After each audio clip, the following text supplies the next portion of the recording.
بسم اللہ الرحمن الرحیم۔ انبیاء کی جماعت اور امت کے سب سے افضل انسان حضرت ابوبکر صدیق کے بعد اسلام کے دوسرے خلیفہ راشد حضرت عمر فاروق اعظم کا درجہ ہے۔ ان کی زندگی کی واقعات دلچسپ ہیں۔ اللہ تعالیٰ کا ارشاد ہے، وہ لوگ جو اللہ تعالیٰ اور اس کے رسولوں پر ایمان لائے ہیں، یہی وہ لوگ ہیں جو اپنے پروردگار کے نزدیک صدیق اور شہید ہیں، ان کے لیے بہترین اجر ہے۔ رسول اللہ صلی اللہ علیہ وسلم کا ارشاد ہے، اللہ تعالیٰ نے امت کے دل اور زبان پر حق جاری کر دیا ہے، وہ فاروق ہے، جن کے ذریعے اللہ تعالیٰ نے حق اور باطل کے درمیان فرق ظاہر کیا۔ جماعت صحابہ روشن ستارہ ہیں، آسمان کے ستارے ان کے سامنے پھیکے ہیں۔ سارے صحابہ کرام ستاروں سے زیادہ روشن ہیں، لیکن ان میں سب سے بڑھ کر سب سے افضل پہلے 4 صحابہ رضی اللہ تعالیٰ عنہ ہیں۔ یہی 4 صحابہ کرام خلفائے راشدین ہیں۔ عشرہ مبشرہ میں بھی انہی 4 صحابہ کا نام ہے۔ اللہ کے رسول صلی اللہ علیہ وسلم نے اپنے 10 صحابہ کا نام لے کر فرمایا تھا، میرے یہ 10 صحابہ جنتی ہیں۔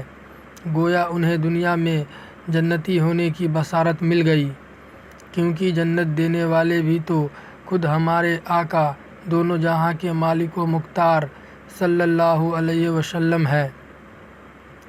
ان میں سے سیدنا عمر فاروق رضی اللہ تعالیٰ عنہ ہے۔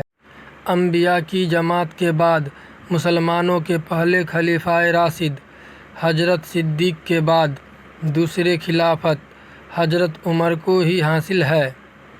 نبی صلی اللہ علیہ وسلم نے ان کے بارے میں اس طرح دعا فرمائی، اے اللہ، اسلام کو عمر کے ذریعے سے قوت اور عزت دے۔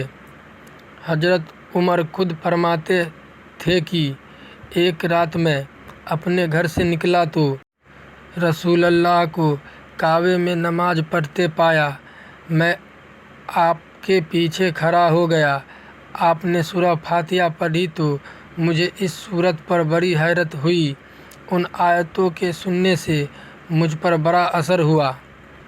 ایک روایت میں ہے کہ حضرت عمر ایک دن رسول اللہ کے قتل کے ارادے سے گھر سے نکلے، لیکن راستے میں انہیں اپنی بہن اور بہنوئی کے ایمان لانے کی خبر ملی، تو ان کے گھر گئے اور انہیں مارا پیٹا، اور پھر آخر میں قرآن سنا، جس سے ان کا دل پورے طور پر نرم پڑ گیا، اور وہ زید بن اکرم کے مکان میں پہنچے، جہاں رسول اللہ چھپ کر لوگوں کو دین کی تعلیم دیتے تھے۔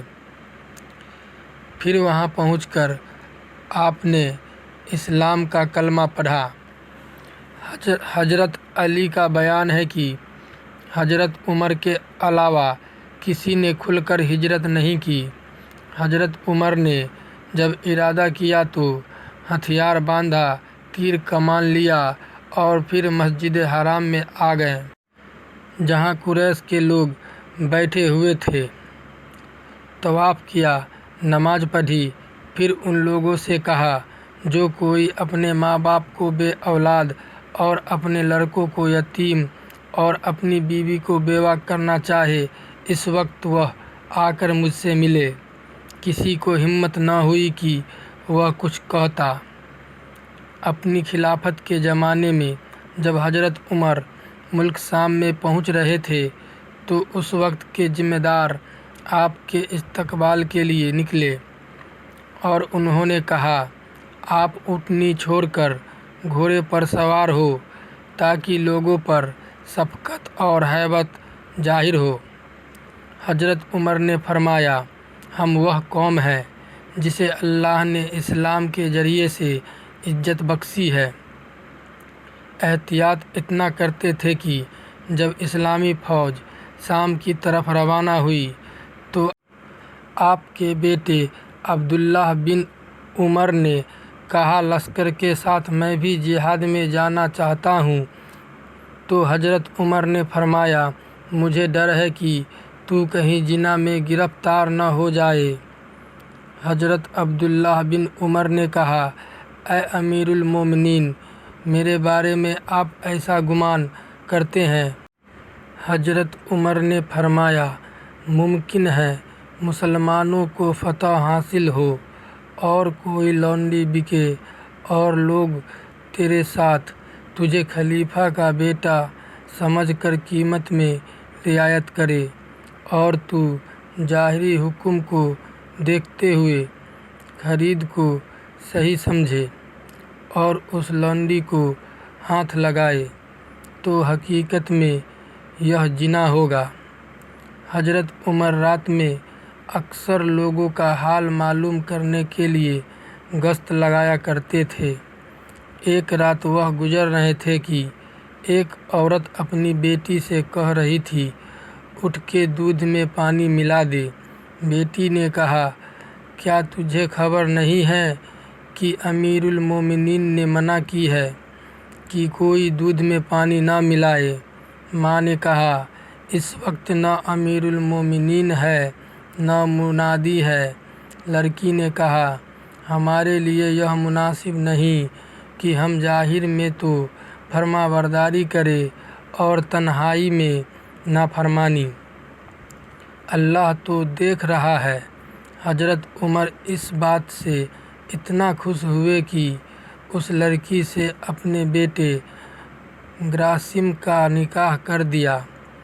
اس لڑکی کی نواسی حضرت عمر بن عبدالعزیز کی ماں ہوئی، جو بہت نیک خلیفہ ہوئی اور جنہوں نے حضرت عمر کی یاد تازہ کر دی۔ حضرت عمر جب کسی کو حاکم بنا کر بھیجتے تو اس کو لکھتے تھے کہ عیش و سجاوٹ سے دور رہو، قیمتی اور باریک کپڑا مت پہنو، میدے کی روٹی مت کھاؤ، اپنے دروازے پر چوکیدار مت بٹھاؤ تاکہ لوگ آسانی سے اپنی ضرورت بیان کر سکیں، عدل اور انصاف کے خلاف مت جاؤ۔ دوستو، واقعہ پسند آیا ہو تو ویڈیو کو لائک اور چینل کو سبسکرائب کرنا نہ بھولیں۔ خدا حافظ۔